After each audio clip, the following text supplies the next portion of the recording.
The beast in the cage was ready to tear Jack apart. 100 pounds of muscle, fear, and pain. Trained to kill.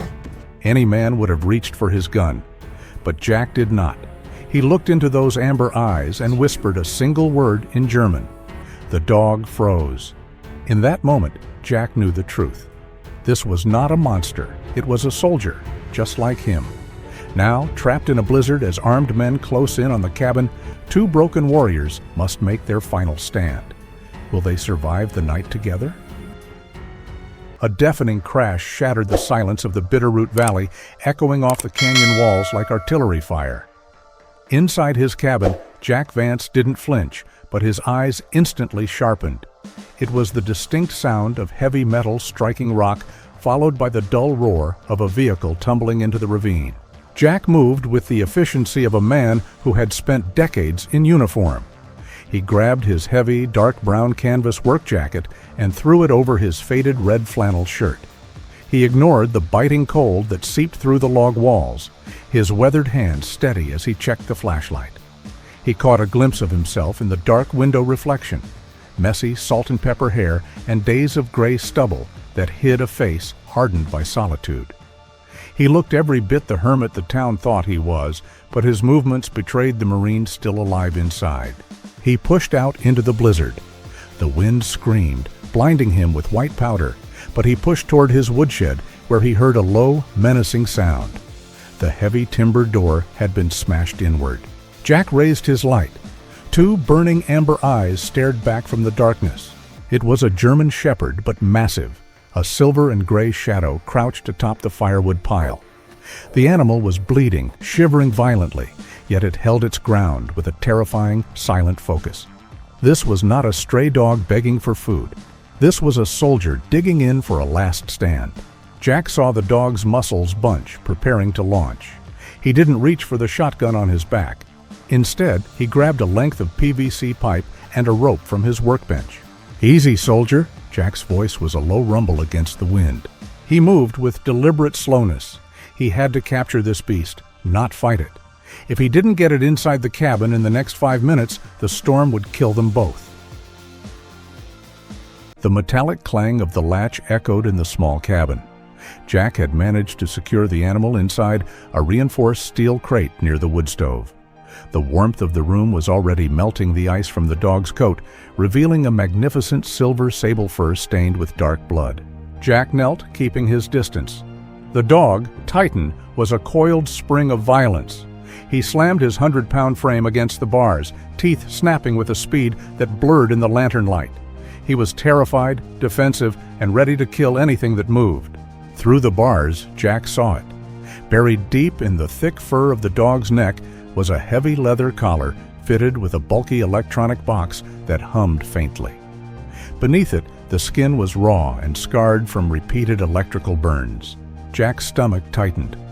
He knew those marks. He looked at the dog's frantic eyes, wide, dilated, expecting pain. This animal hadn't been trained. He had been tortured into aggression. Jack extinguished his flashlight to lower the intensity. He turned his shoulder to the cage, avoiding direct eye contact, a universal signal of non-aggression. He took a breath, finding the tone he hadn't used since 2004. He didn't yell. He simply projected authority. Ruhig. The German command for quiet cut through the room. Titan stopped mid-snarl. The thrashing ceased instantly. The dog stood frozen, his ears swiveling forward, processing the sound. It was a word from a past life, a language of order and discipline, not cruelty. Jack didn't hesitate.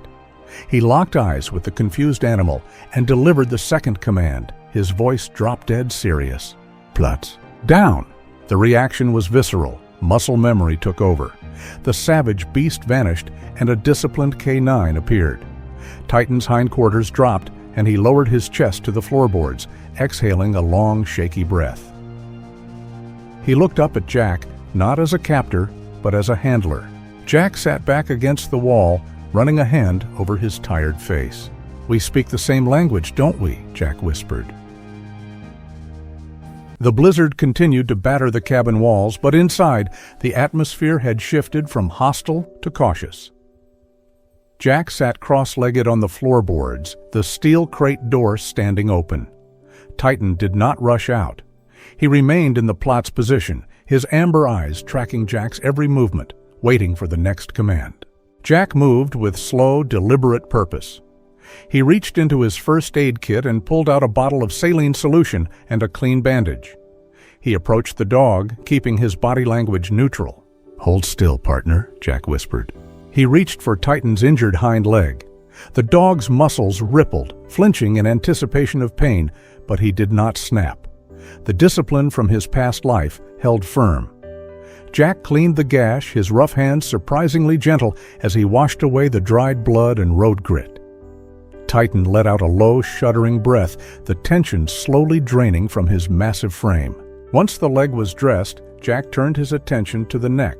The heavy black leather collar was digging into the raw, burned skin. It looked like a torture device. Jack drew his pocket knife, intending to slice through the leather and free the animal from this burden. He slid the blade between the leather and the fur, careful not to nick the skin. That was when he saw it. On the underside of the collar's electronic box, a tiny LED light pulsed with a faint, rhythmic green glow. It beat in perfect synchronization with the pulse of the carotid artery beneath Jack's fingers. Thump, flash. Thump, flash. Jack froze. He withdrew the knife instantly. He leaned in closer, inspecting the mechanism. It was not a simple tracker. It was a biometric lock, hardwired to the dog's vital signs. Jack had seen similar tech used by private military contractors for high-value courier missions. If he cut the collar, or if the dog's heart stopped, the device would trigger a failsafe. It might fry the data chip inside, or worse, release a chemical payload. "You are not just a prisoner," Jack realized, holstering his knife. "You are a living safe." He couldn't remove the collar, but he could adjust it to relieve the pressure on the burns.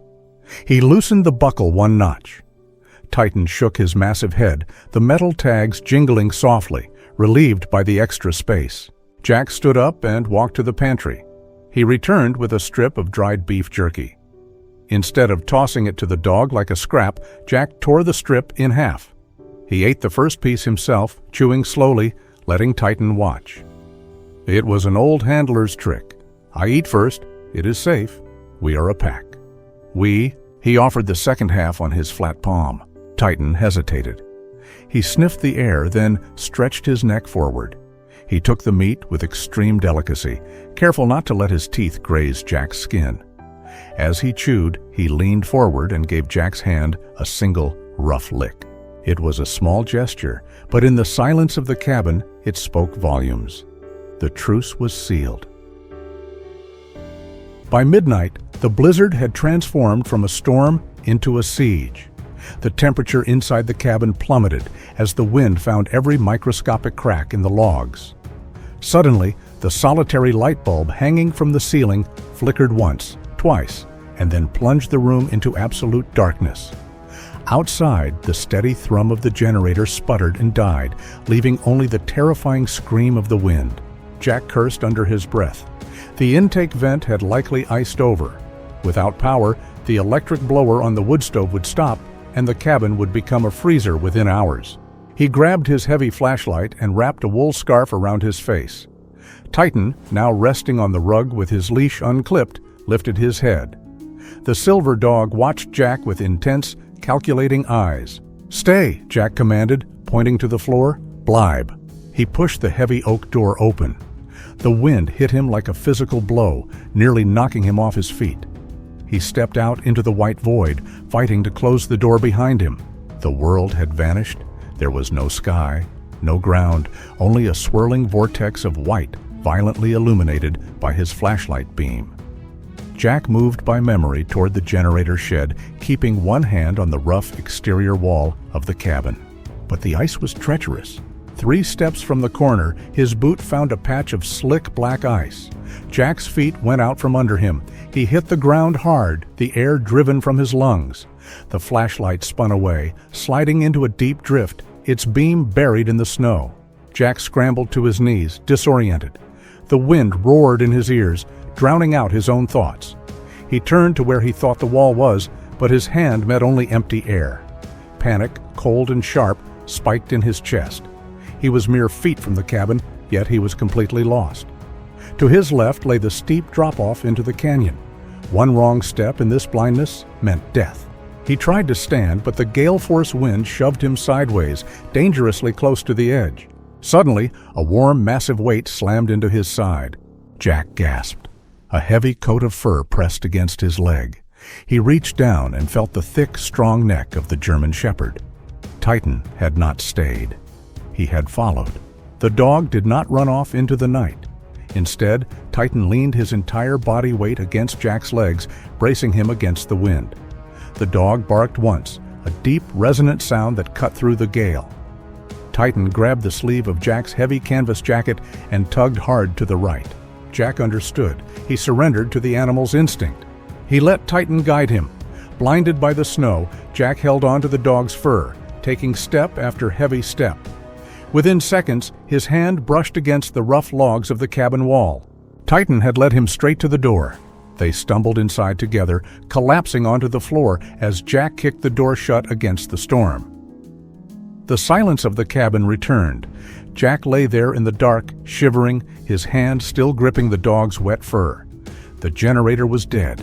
The technology had failed him, but the soldier beside him had not. The morning sun broke over the Bitterroot Mountains, casting a blinding glare across the pristine white expanse.